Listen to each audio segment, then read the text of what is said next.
Get ready, because today we are looking at a wild, bizarre, and literally unbelievable behavioral experiment. Seriously, this is going to challenge absolutely everything you think you know about human self-control. We're breaking down this fascinating study in today's explainer, one designed to push people to their absolute psychological and physiological limits. And the goal? To answer one simple question. Is willpower actually real, or is it just this massive illusion we've all bought into? Now think about it. Have you ever failed a diet, or maybe given up on a new workout routine, or completely dropped a goal and just sat there blaming your own lack of willpower? Yeah, I think we all have. We carry around this heavy guilt, assuming we just aren't disciplined enough or strong enough. But as you'll see by the end of this explainer, I'm going to prove to you that your guilt is entirely misplaced. You're going to see exactly why failing these types of tasks has almost nothing to do with your moral fiber. Section 1. The Setup, an Extraordinary Control Experiment. Okay, let's dive into this setup, because to really test self-control, researchers didn't just hand out some boring survey. Oh no, they set up something that feels way more like a quirky, slightly sadistic reality show challenge. They strapped timers and smart bands on the participants to track heart rate and skin temperature, gave them journals, and laid out a truly brutal gauntlet of rules. Step 1. The sunscreen endurance task. Participants had this super heavy, sticky sunscreen, you know the kind, leaves a thick white cast, absolute nightmare to wash off, smeared exactly 3 centimeters around their eyes, next to their nose, around their mouth, and on the backs of their hands. And they had to sit there for 60 minutes. No wiping, no washing, no touching. Step 2. Walk a 200-meter round trip on a completely flat floor wearing 3 to 5 centimeter kitten heels with 0 insoles. But here's the catch. They had to walk entirely on their tiptoes. It completely fought their natural walking habits and caused massive muscle fatigue. And step 3. Type 5 sentences on a phone using only one hand while keeping the other hand raised straight up in the air, forcing them to suppress that overwhelming human instinct to just use both hands. Now, as you can probably guess, when the clock started, confidence was sky high. Right around the 5-minute mark, the dominant sentiment in the room was basically, I'm pretty strong-willed, right? These participants genuinely believed their inner discipline would easily carry them through some sticky lotion and a pair of awkward shoes. But man, oh how quickly that arrogance completely evaporated before the physical and mental breakdowns really began. Section 2. Meet the cast. 4 paths to breakdown. As the clock kept ticking and the reality of these physiological control tasks really set in, researchers noticed something fascinating. The participants didn't just struggle, they fractured into 4 very distinct and, frankly, hilarious personality types. First up, we had Type A, the sensory overload group. These poor folks started getting intense facial muscle spasms just trying to hold back the urge to rub their eyes. By minute 30, they looked like they were literally about to cry, complaining that the sunscreen was attacking their tear ducts. When they finally broke the rules, it was usually with a sudden shouted expletive as they aggressively wiped their face, followed by instant crushing regret. Then we have Type B, the heel haters. These were mostly people who lived in sneakers. At 20 meters, they were wobbling.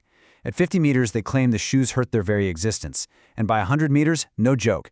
They were literally crawling on the floor, yelling at the researchers that these weren't shoes, they were torture devices. And the absurdity just kept escalating from there. Enter Type C, the perfectionists. These participants were in absolute agony trying to resist the sunscreen. Their hands kept involuntarily hovering near their faces while they practically yelled no at themselves. It got so incredibly bad that they actually begged the research team for bandages to physically tie their own hands down. Just wild. Finally, we have Type D, the task focus group doing the typing challenge. Holding one arm up in the air led to uncontrollable shaking in like 1 minute. With a 70% typo rate, they got so desperate to fix their mistakes without lowering that raised hand that they literally resorted to leaning down and trying to type on the screen with their lips. I absolutely love this next detail. Right around the 15-minute mark, one of the perfectionist subjects, who was just completely broken by the sensory deprivation, stared blankly ahead and declared, "This isn't a willpower issue. This sunscreen has malice." You can just hear the sheer desperation. I mean, they had completely anthropomorphized a bottle of lotion because their brains simply could not handle the sensory conflict for 1 more second. Section 3. The Descent into Madness, a 30-minute timeline. Let's move to the timeline and see how this builds chronologically, because the researchers compiled a literal log of this declining sanity, tracking the exact moments these participants' brains started short-circuiting. At 5 minutes, like we said, it's pure arrogance. At 10 minutes, the discomfort peaks and participants actually start hallucinating, claiming they feel literal bugs crawling on their face. At 15 minutes, they are fully talking to themselves, muttering bizarre random things like, "Hold it in, you didn't even rub the fridge door handle today." By 20 minutes, it reaches absolute peak comedy. Out of sheer sensory desperation, subjects actually start licking the sunscreen around their mouths. They taste it, declare out loud, "Ugh, it's bitter," and then they lick it again. At 25 minutes, the heel walkers are just aggressively scraping the floor in anger. And at 30 minutes, well, almost everyone just completely throws in the towel and quits. When they finally broke, touched their face or ripped off the shoes, the most common reaction was this nervous, roaring laughter, followed by someone inevitably yelling, "Cancel the experiment! This is a human rights violation!" But as the researchers pointed out, this hilarious outburst is actually a classic psychological defense mechanism. Their egos just couldn't handle the fact that their supposedly iron willpower was entirely defeated by a dollop of lotion and a tiny shoe heel. Section 4. The twist. A matter of environment, not willpower. Now, what's really interesting here is the grand aha moment of this entire explainer. The researchers completely shifted gears to look at the tiny, tiny fraction of people who actually succeeded. And what they found? It flips everything we know about self-control totally upside down. The winners were not these moral heroes with transcendent self-discipline. So who actually survived the sunscreen? People with less sensitive skin, high pain thresholds, and interestingly enough, people with ADHD traits who simply got distracted and forgot the sunscreen was even there. And who survived the heel walk?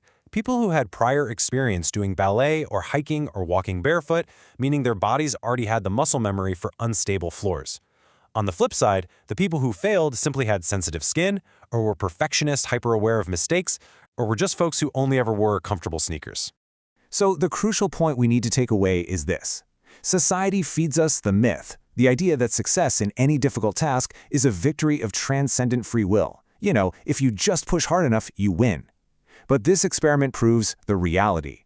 Success in these grueling tests was literally just a lucky alignment of biology, temperament, and prior environmental conditioning. The winners were simply the people whose natural baseline just so happened to match the bizarre demands of the task. Which brings us to a really fascinating thought experiment. I want you to ask yourself, what if we completely changed the environment of the test? What if we swapped out the variables, but kept the exact same participants? Imagine if, instead of sticky sunscreen, the test was a spicy food endurance challenge. That person who easily ignored the sunscreen because they had thick skin, they might completely fail and tap out after one tiny bite of a hot pepper, while a previous failure might breeze right through it. Or what if we swapped the unstable kitten heels for walking barefoot on a scalding hot floor? The ballet dancer who totally aced the heel walk might instantly give up, while someone else easily takes the crown.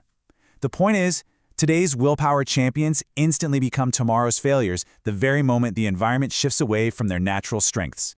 And this brilliantly illustrates the ultimate takeaway of the study.